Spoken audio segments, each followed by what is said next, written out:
যারা চুরি করার ইচ্ছা থাকে তাদের প্রথম কাজ হচ্ছে কি লুকাই ফেলা। তা আমার প্রশ্ন হচ্ছে, গত 50 বছরে, আমার বয়স 44, আমি কোনোদিন কোনো এমপি মহোদয়ের কাছ থেকে শুনি নাই যে উনি এত টাকা বরাদ্দ এলাকায় পাইছেন। হবিগঞ্জ 4 আসনের সংসদ সদস্য ব্যারিস্টার সৈয়দ সায়েদুল হক সুমন বলেছেন, আমি যে টাকা বরাদ্দ পাই তা আমার বাবার টাকা না, ফলে জনগণের জানার অধিকার আছে, জনগণকে জানিয়ে আমার দায়িত্ব পালন করছি। তিনি বলেন যে যাই বলুক না কেন, জনগণের টাকার হিসাব আমি জনগণকে জানাতে চাই। শুক্রবার বিকেলে রাজবাড়ীর বালিয়াকান্দির বহরপুর রেল স্টেশন সংলগ্ন ঐতিহ্যবাহী বহরপুর রেলওয়ে মাঠে ব্যারিস্টার সুমন একাডেমি বনাম মাগুরা জেলা ফুটবল একাদশের প্রীতি ম্যাচে অংশ নেওয়ার আগে এসব কথা বলেন ব্যারিস্টার সুমন। উন্নয়ন করবেন ঠিক আছে, কিন্তু যদি স্ট্রাকচারাল উন্নয়ন হয়, কিন্তু আমাদের মানুষের উন্নয়ন যদি না হয়, তাহলে আপনি কি এই জাতিরে আটকাইতে পারবেন বা বাঁচাইতে পারবেন? বঙ্গবন্ধু সোনার বাংলা বানাইতে পারবেন? পারবেন না। রাজনীতি হচ্ছে কি মানুষের জন্য সেবা করার জন্য যা যা আপনি করতে পারেন এটা রাজনীতির মাধ্যমে করতে পারেন। আমি এমপি হওয়ার পর যে সুযোগ পাইছি, এই সুযোগ হয়তো দেখেন আমি 49টা ছোট্ট ছোট্ট ব্রিজ বানাইছি এমপি হওয়ার আগে, আর এমপি হওয়ার পর মাত্র 2.5 মাসে এই পর্যন্ত মনে হয় 15টা ব্রিজ আমার বানানো শেষ। আপনি জানেন যে সব কাজগুলো আমি করছি, এর মধ্যে হচ্ছে গিয়ে ধরেন যা যা বরাদ্দ আমি পাই, আপনারা মনে হয় কোনোদিন কি জীবনে শুনতে পাইছিলেন যে একজন এমপি এই যে আমরা বেতন কত পাই? আমি কিন্তু পুরো ওপেন করে দিছি যে 1,72,000 টাকা বেতন পাইছি আমি গত 2.5 মাসে 25 কোটি টাকা আমাদের নামে বরাদ্দ হচ্ছে গিয়ে, এটা হচ্ছে গিয়ে আপনার রাস্তাঘাট বানানোর জন্য। টিআর কাবিকা 2 কোটি, আমি আরও 2 কোটি টাকা পাইছি হচ্ছে মসজিদ মাদ্রাসায়। এগুলো কিন্তু আমি নগদ টাকা পাই নাই, কিন্তু আমি দিতে পারবো কোথায় কোথায়, এই সিলেকশনের দায়িত্বটা আমাকে দেওয়া হয়েছে। তা আমার প্রশ্ন হচ্ছে, গত 50 বছরে, আমার বয়স 44, আমি কোনোদিন কোনো এমপি মহোদয়ের কাছ থেকে শুনি নাই যে উনি এত টাকা বরাদ্দ এলাকায় পাইছেন।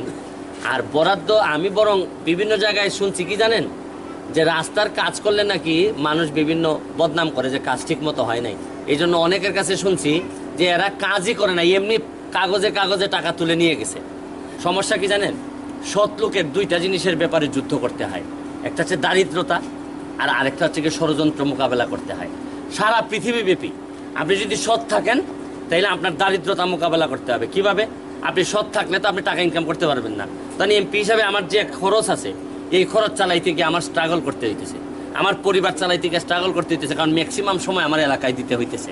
তো সৎ এমপি হিসাবে আপনার প্রথম প্রবলেম হবে যে কিভাবে আপনি মানে আপনার যে দারিদ্রতা এটা মোকাবেলা করবেন। আমার যদি ব্যারিস্টারি না থাকতো তাহলে আমি চলতাম কিভাবে বলেন?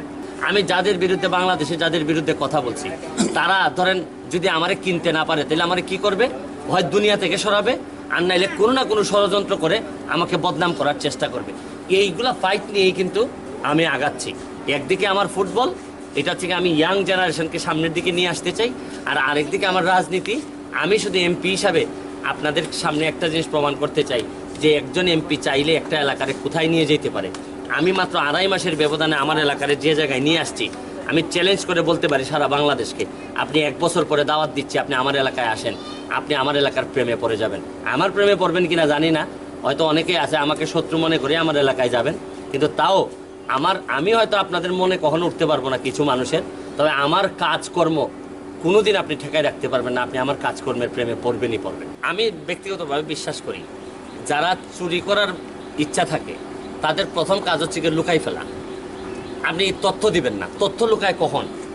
তথ্য লুকায় হচ্ছে গিয়ে প্রথমে হচ্ছে গিয়ে মানুষের কোনো ধান্দা বান্দা করার চান্স বা ইচ্ছা থাকলেই। আমার কাছে মনে হয় যে আচ্ছা, যে টাকাটা বরাদ্দ পাই এটা কি আমার বাবার উত্তরাধিকার সূত্রে পাইছি নাকি না আমার জনগণের টাকা? তো জনগণের টাকা যদি হয় তা জানার অধিকার তো জনগণের। এটা যদি আমার বাবা উইল করে রেখে যাইতেন টাকাটা, তাহলে না আমি বললাম না কাউরে, এটা আমার টাকা, আমি লুকিয়ে রাখলাম। কিন্তু যেটা আপনার জন্য আসছে, তাহলে আমি আপনাদের জানাবো না কেন? এখানের মধ্যে তো আমি কোনো বাহাদুরি দেখতেছি না। আমি যে জানাচ্ছি এটা আমি বাহাদুরি দেখতেছি না, আমি মনে করি এটা আমার দায়িত্ব। বরং না জানানোটাই আমার কাছে মনে হয় যে আমি দায়িত্ব অবহেলা করতেছি।